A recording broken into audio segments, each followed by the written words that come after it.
consciousness like an iceberg.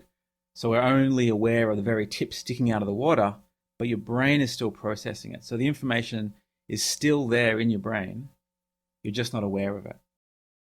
What is intuition?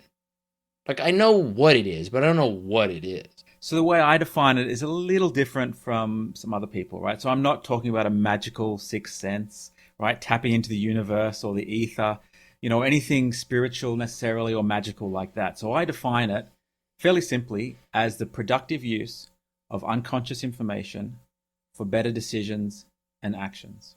Unconscious information. That's like stuff that I notice, but I don't notice that I notice. Is that? Yeah, What's exactly. unconscious information? Yeah, so our brain, so right now you're sitting here and your brain's processing a ton of things. It's processing, but you're focusing attention on me, hopefully my face, my voice. But you're not processing, the air conditioning or the temperature where you are, maybe the way your back or leg feels in the chair. And if I say, how does your leg feel? Is it comfortable? Now you can pay attention to that, and all of a sudden you might become conscious of how the chair or the cushion or all these other things. So there's a whole lot of things going on in the background. And so people talk about consciousness like an iceberg. So we're only aware of the very tip sticking out of the water, and most of what your brain's processing, all the different information, what you're seeing, hearing, feeling, smelling, all that stuff you're not conscious of, but your brain is still processing it. So the information is still there in your brain. You're just not aware of it. So that's kind of what I'm talking about. All the information as you walk through life, you walk into a cafe, the music, the temperature, the style, how cool the staff look, if there's tablecloths, no tablecloths, and 100 other variables. All that's being processed by your brain. And in that second or two as you walk into the cafe, all those things are triggering associations, and you're feeling that. And we can dive, as deep as you want into the science around that. You're feeling that as a feeling, right, in the gut, in the chest, maybe the fingertips. Right, and so the 1,000 other times you've been to a cafe to get a coffee, your brain's learnt that certain music, certain style, certain colors, certain this, certain that predict good coffee or bad coffee, shitty food, good food. And that's all that learning's been happening under the hood. It's all been happening unconsciously. So when you walk into the cafe, you don't have to do anything or think anything. You just feel it. And that's that gut feeling that we talk about with intuition. We're feeling it in our bodies. We're not rationally, logically going through all the different options. So are we kind of like making a decision without knowing that we're making a decision? Yeah, well, it's not the actual final decision, but it's the evidence for the decision, right? We're getting a feeling, sometimes very strong. I like this person, or like red flag, alarm bells, I don't trust them. So you get, it's the extra evidence towards the decision. And so the idea with intuition is to learn to trust that, to use that. And this book that's just coming out is really about 5 rules based on the science for how to make that the most legitimate signal, how we can trust that. Because my message is not that intuition is always good or always bad, right? I don't want people to go out there and just trust it all the time, because there are specific situations when you can trust it, but other times when you should absolutely not use it.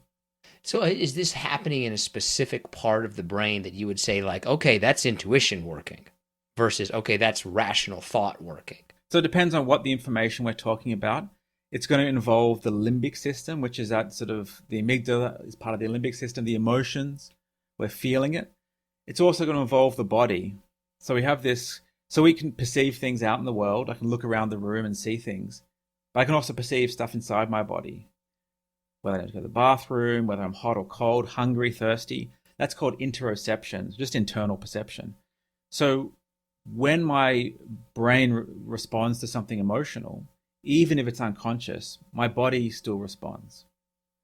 So we can do this in the lab. I can show you a nasty image, render it unconscious, so you never are consciously aware of it, but your body will still respond. Your heart rate will go up, you'll start sweating just a little bit more. So your body responds, even though you have no idea what it's responding to.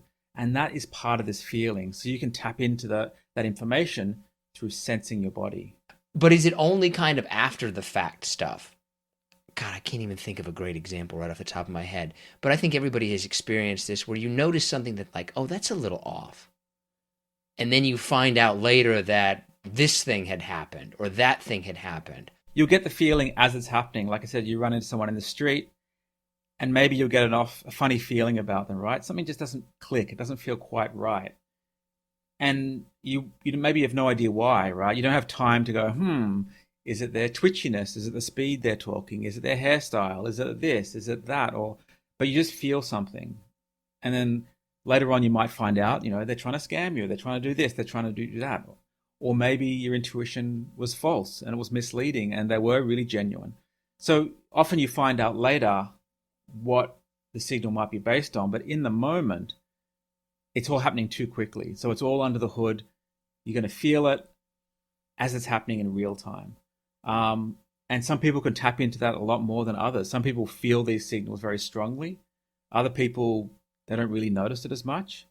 And when you give, if you send out a study to people and you ask, how do you make decisions every day? Some people say very logically, very rationally. Other people say, no, I make very intuitive decisions and I feel my way through things. So there's this full spectrum in the world. And about 10 years ago, we developed a method to measure intuition in the lab. And it's kind of complicated, but we found a way to, I call it emotional inception, like that, like Inception, the Chris Nolan film with DiCaprio, right? So we're not doing dreams, or we can do it when people are awake. And we show them a positive or a negative, like a image. Maybe it's like a snake or a spider or something pretty scary. Then we can flash stuff in the other eye and it becomes invisible or unconscious. But as I said before, the brain's still processing it. So their body still responds, the brain's still processing a negative or a positive image, but they have no idea. And at the exact same time, they have to make a very simple decision. And that's just looking at some dots moving left or right. Super simple. And that's the conscious decision. So all they're just looking at these dots, they go, oh, left, another trial, oh, the dots are now going to the right, oh, now to the left. And without them even knowing it, we're feeding in these unconscious images.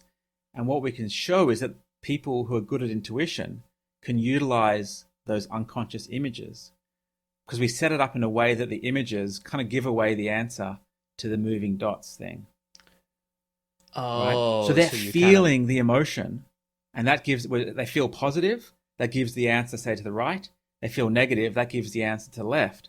So after a few trials, they start to learn this association unconsciously, and then their decision accuracy goes up. They start responding more quickly. They get more confident in their decisions, and they don't even know this is happening. So once you understand what intuition is and how we can think about it, it becomes quite sort of straightforward to think about how the brain works and how learning works and memory and a bunch of other things. And these rules naturally emerge from the way we understand the brain. So when we talk about like tapping into it, how do you tap into this? Like, how do you use this kind of for your advantage? So in the book, I have an acronym SMILE, right? So that stands for a couple of important things. So the idea is, before you use intuition, smile, remember to smile. And it's just 5 rules about when and how to practice intuition. And the S, the first thing, is self-awareness. And that really is trying to be aware of your emotional state. So the rule there is that we shouldn't practice intuition if we're feeling anxious or depressed or any strong emotion, right? Even positive, you've just fallen in love, you've just won the lottery, whatever it might be, these strong positive emotions are going to sort of flood out the subtle feelings of intuition as well. So there's good data now that decision making and in fact specifically intuition doesn't really work when you're depressed or anxious. So if you're in those states, just stay away from it. But more generally speaking, right, if you think about what intuition is, it's tapping into these feelings, these internal bodily sensations. And if you're highly anxious or stressed or over the moon, right, you're just not going to be able to tap into that anymore. You're gonna be confused about the source of those emotions, and that's something humans are not very good at. That it's called arousal misattribution. So we often get confused about where a signal is coming from.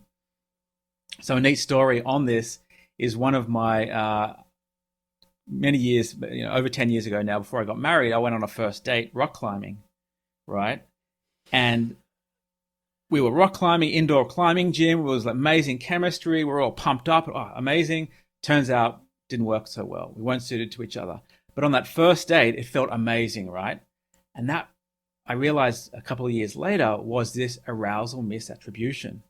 So when you're rock climbing, right, you got adrenaline, you're high up off the ground, you're falling, swinging back in, right? You're feeling all this, heart rate's high. And humans are just lousy at knowing where these signals come from. So what happens is you think you're feeling this way because of the other person. And you're not at all. You're feeling it because of the rock climbing. Now the M in smile, what's that? Yes, that's mastery. So that's around learning. So I mentioned before that the way I think about and the way we talk about intuition is that we have to learn these associations, like all the things in the cafe, right? The tablecloths, the music, whatever it is, what predicts good or bad coffee, for example. So you have to learn that, and it takes time to learn that. So the idea is, if you've never had coffee, never been to a cafe before, you're not going to have intuition for good or bad cafes, right?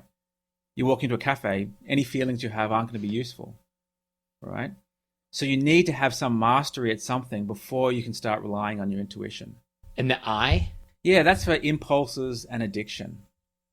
So importantly, when we're dealing with addictive substances, drugs, alcohol, smoking, but also, gambling, social media, checking your email, the pull towards these things can feel a lot like intuition, right? It can feel natural, this urge, I want to have another drink. I want to check my social media or whatever it might be. And that's not intuition. And we shouldn't confuse the two. And we shouldn't try and use the idea of natural intuition as an excuse to go towards these addictive things. How about the L and the E? So L is for low probability, but it's really for all probabilistic thinking, so numbers. So we're just really bad. Human brains aren't developed or evolved, or we're just lousy at trying to understand numbers. So especially things that are low probability, we're just not good at, right? So we think of, I'm here in Sydney, Australia, and we've got fantastic beaches. But people get freaked out about sharks, right? You go for a swim and you start, especially if you're my age, you hear the Jaws music, right? You imagine the shark swimming underneath you, and you get out of the water, right? But the probability of it being bitten by a shark is so low, right? It's lower than being in a car accident or being in a fatal car accident. Like it's something we don't really need to worry about, even if you swim a lot. But we fall for the trap that it's easy to imagine, right? It's emotive. We can imagine a shark. It's our fear centers of the brain become active, and it's kind of scary. So things that are easy to imagine, we'll confuse and think they're more likely to happen, basically. So we get probabilities there totally wrong. Like the things we should be worried about are more like cardiac event, like heart attacks, these kinds of things. When you ask people what they're scared of, they say public speaking, sharks, things like that, right? Not the things that can actually really hurt us. We'll just feel a sense for something and it'll be misleading. So the general rule here is just avoid using your intuition for anything around probabilities, numbers, right? Gambler's fallacy is another one. If you're in a casino, playing roulette and you see, you get 3 or 4 or 5 blacks in a row, you're going to start thinking, a red has to come up now, right? And that's totally wrong because each spin of the wheel is completely independent to the last one.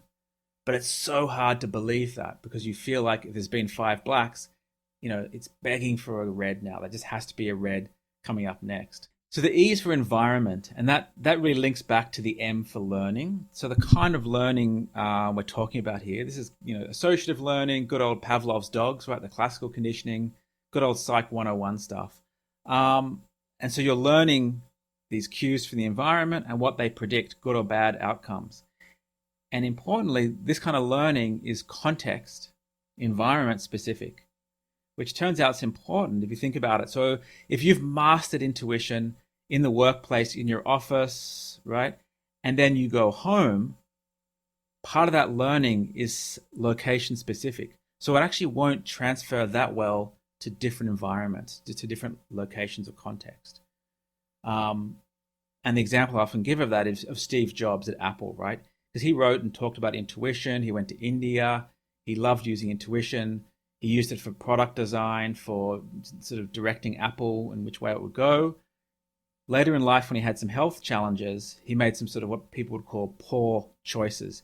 He said no to surgery. He put that off and went for very alternative treatments against his doctors and other people's suggestions. And so that would be an example of where, you could master intuition so well in one domain and at work when it comes to your health and other areas, a different context, it doesn't transfer as much. And so it's an easy thing to feel, to fall for. When I'm traveling, I'm in a different context, right? I find it really hard to not use my intuition for navigation. If I'm going for a run, I love running. I'm running out in the forest and trees, navigating where the sun's, rising and setting in a different place. It will confuse my navigation skills. Gestures is another one I talk about in the book, right? In different cultures and different countries, different gestures, thumbs up or this kind of signal mean very different things. And so we've got to be very careful for when we've learned intuition for one thing, and then we transfer that to a different location. And interestingly, the learning is also dependent on the internal state of our bodies, right? So the old joke is, you come home, you've had a few drinks, you come home drunk, you throw your keys somewhere.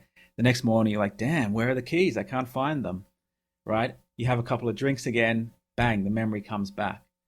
So in other words, things you learn when you're drunk, you'll actually remember slightly better when you're drunk again.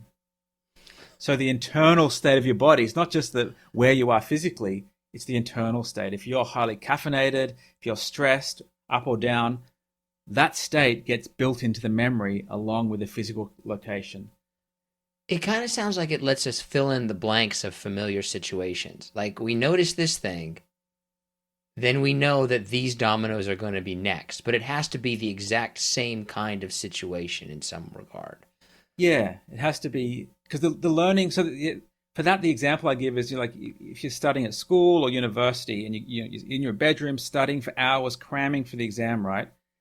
What you're actually learning is also all the information encodes the bedroom, the music you might be listening to, the smell, right? And so one of the study tricks the students will use is they'll try and replicate. They'll use oil or smells, incense or fragrance, or like lavender or peppermint oil. Have that smell while they're studying. When they go to the exam, they'll put that smell, that oil back on on their wrist, so they recreate the same environment, the same smell as when they were studying. Because you actually want the testing environment and the study environment to be as similar as possible. If you're chewing gum when you're studying, you want to be chewing gum in the exam. So you want to recreate the environment as closely as possible. So why, when you look at your research, right? Like, why are some people good at it? Why are some people not good at it? Yeah, great question. So this is something, we don't have the full answer for this yet. I think it has something to do with that internal perception, that fancy word, interoception. So I think some people have stronger emotional responses and they're more sensitive to their internal state.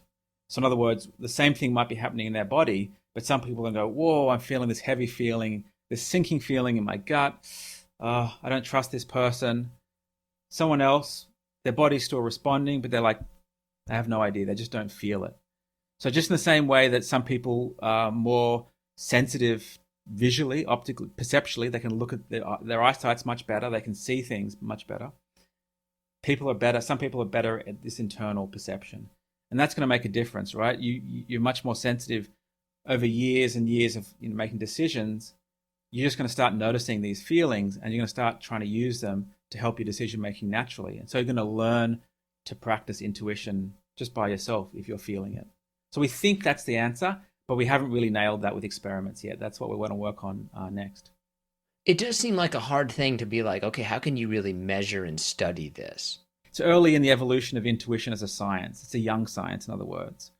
And when I talk to a lot of leaders in business, CEOs, they're a little shy about saying they use intuition for big decisions.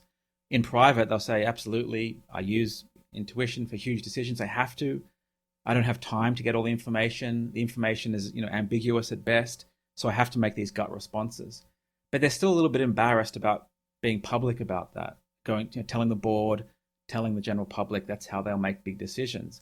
So part of my reason for talking about this, for writing this book, The Intuition Toolkit, is to change that taboo, to try and make intuition as a legitimate science, something that we can understand, something that we have a guide to. And if people follow these 5 rules, then we can more or less trust their decision making. And it's not woo-woo or spiritual or magical for a CEO to say, no, I used my intuition for this decision.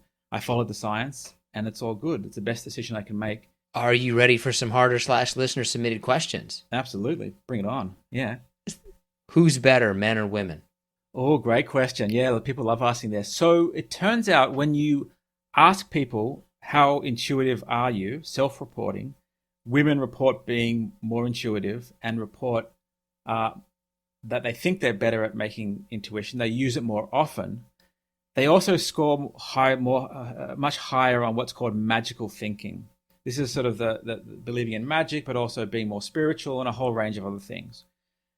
Generally speaking, men report being more rational and being more logical in their decision making. Here's the caveat, except when it comes to sport and gambling. So when it comes to gambling around sport, all of a sudden in that narrow topic, on average again, men report all of a sudden doing very superstitious and magical thinking. They cross their fingers, they cross their legs, they wish this and wish that, their team's going to win. So what we want to do next is start testing people, men and women, in our lab-based measurements to try and get a more accurate understanding of is one sex or one gender better, are different races better, and why? Because sort of intuition is also more respected or less respected in different cultures. Often in Asian-style cultures, it is more respected, and people look up to intuition and respect it more, generally speaking, than in Western cultures. So that's something interesting as well. Have you ever seen somebody that was like an outlier and the savant of intuition? Funnily enough, so we've just launched this brand new experiment. So it's a big study through generally big donation to the university, philanthropy. I can't go into the details yet because it's just beginning, but that's exactly what we're looking into. And it does seem that some people are off the chart with this. Now, we don't really understand why or how, what's going on yet. But there does seem to be exactly what you said, Nick. So these outlier people that are just really good at this. Then I would imagine the opposite is true, though, too, that there's also people who are just absolutely terrible at it. Yeah. So when we give people questionnaires, some people will say, I feel no intuition. I make all my decisions very rationally, logically, pros and cons list. When we get them into the lab and we test them in our objective, reliable, lab-based measure for intuition, they don't really get a boost for these unconscious positive or negative images. They just don't seem to be able to utilize that information. So it makes no difference whether you add those images in, take them away, their decision-making stays the same. Whereas people who report making everyday intuitive decisions in their life, when we get them into the lab, they get a big boost from these unconscious images. So the way people feel like they make everyday decisions does seem to be related to the architecture of the brain, the way we're measuring this in the lab, this kind of thing. So yeah, there is a big distribution here and people at both ends of the spectrum. We kind of talked a little bit about this before, but I'll ask the question because it got asked to us. Are there what areas do people seem to be strongest in intuition? What areas do they seem to be weakest? The weakest, I would say, is when those 5 rules aren't met, right? So anything around probabilities, bang, we get totally wrong, right? So that's why I sort of developed this framework and these rules. So things like that. So there's some cognitive biases which sort of lead us astray when we're thinking about numbers. So probably the probabilistic thinking is one of the areas where we're absolutely the worst. Then I would also say that we talked about the environment and learning. But what I didn't mention before is if the environment's random, there's nothing to learn. And this is like the casino, right? If the roulette wheel is random, you can't learn to predict that. Your intuition has nothing to learn because it's random. So in random environments like that, we have to be careful because we can't learn a pattern. But we may not realize, we may still have false alarms when it comes to intuition. And I came up with this word, I call this misintuition, as in a misfiring of intuition. So when we feel like we get intuition, but it's totally wrong and it leads us astray, like the Steve Jobs example. So I call that misintuition. So that's a word I coined to talk about when things go wrong and when we should not follow our intuition. At its best for predictable, reliable environments, things that we can learn pretty easily. When all those 5 rules are met, when we're pretty calm, also something that is also part of that is the learning process. So if you're making decisions about things that take a long time to get the feedback from, you talk about buying a house. Maybe it takes you a year to really feel like it's a good house or a bad house. You're buying stocks for the long term. You don't know whether you've made a good choice for months, maybe. And so it's very hard to learn with this very slow feedback system. Whereas if you're playing sport, you make a choice, you get the feedback immediately, you get tackled or you get knocked over, whatever it is. So you get that feedback straight away, and you're making, hundreds of or thousands of decisions over and over and over. So when that feedback loop, that whole process is really fast, the learning's accelerated. Is there any research in the sense of like, okay, well, people are right this amount of times?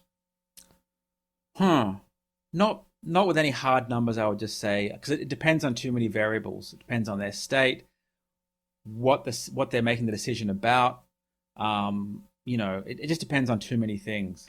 That would be the thing, because I think that all of us have those experiences where, like, I noticed something was off, but I didn't react to it in any way. Like, I just kept going about it. And even though in hindsight, I think back and like, oh, I should have noticed something then and done something then, I never make that change and start to be like, no, wait, stop here. Focus on that thing that you just noticed was odd. But why do I never like make that change? Like, why don't I ever learn from my mistakes, I guess? Right. It's a matter of practice, a daily practice. Learn to do that. Just stop and take a moment. You don't have to figure out what are all the 100 variables or the 100 things that's triggering this feeling. Just note the feeling, decide whether you're going to follow it or not, and just keep and just make a few notes about it later. And then over time, the idea is to see those decisions improve. That's the way I think the best approach to intuition. Have a daily practice, internalize those 5 rules so you don't have to think about them, but first you will have to. It'll be some effort involved, and just practice intuition, small decisions, build them up over time, and then you'll find that when you get that feeling when something's about to happen, you won't ignore it. You'll start following it, right? And you'll begin to trust it, and you'll know when to trust it, when not to trust it. So this is, we're looking at a test. I'm just kind of explaining for the audience potentially. And if it's like crap, then we'll just completely edit it out. But this is just a random intuition test. So is there coffee or tea in this cup? My guess is that there's coffee. It's coffee.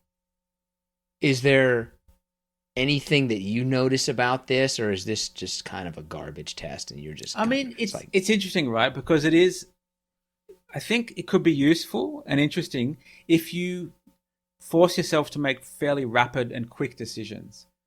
So people often talk about the gut response being like a rapid thing. I feel it straight away.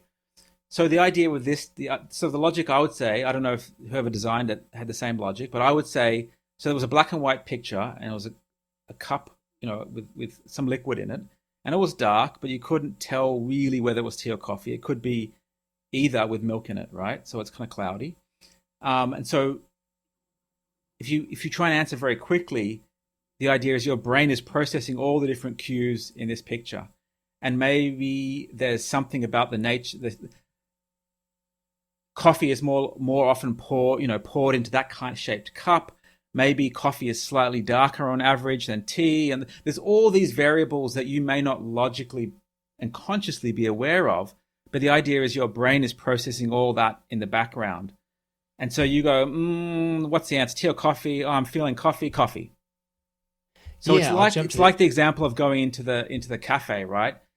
You're just trying to tap into all the extra information that your brain is processing. So yeah, I think it's an interesting way to practice intuition and keep track of it with these kind of ambiguous images. So I look at the next one, lime or lemon. That looks like a lemon to me. Oh, it's a lemon. There you go. Ding. Right. So it's so I would say that, yeah, on average, from my memory of limes is they're slightly rounder and maybe a little bit smaller. They're not as pointy. But here's the question, Nick. Did you think that? Did you go, I think limes are smaller, therefore I'm going to say lemon? Or did you just say lemon without thinking about it? I picked lemon because I'm a former bartender, and the Oh, there you go. thing on the screen points down a little bit, like there's this nub on the lemon that didn't look like a lime to me. I was like, oh, I think that's a lemon. And did you consciously think that thought, or are you unsure? How did you make the decision? It just popped into my head, lemon, and I went with it. There you go. So that sounds like intuition, right? So your brain is processing the size, the potential shape, that the nubby bit on the end of the lemon is probably pointier than it would be on a lime.